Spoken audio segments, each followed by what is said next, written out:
This next factoring problem has 4 terms, and when people see 4 terms, often they will try to group the terms together.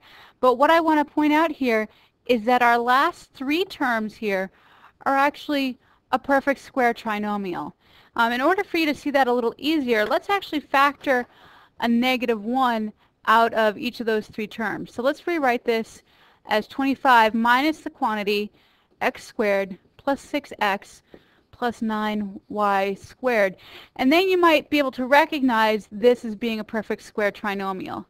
And we can then factor that as x plus 3y times x plus 3y. Although because x plus 3y and x plus 3y are the same, it'd be more likely to write it as x plus 3y quantity squared. So now we have what's referred to as a difference of squares. If you notice, 25 is a perfect square, and the x plus 3y quantity squared is a perfect square.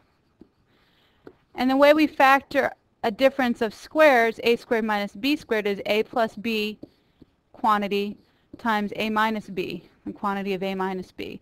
So here, when we factor this as a difference of squares, we'll have 5 and 5, and then we'll have plus the x plus 3y, and the minus the x plus 3y.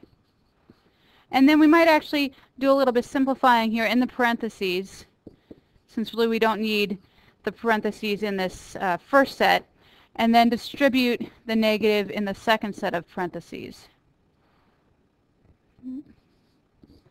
So we have 5 minus x minus 3y. And so that is the factoring to the polynomial that's given in the problem with 4 terms.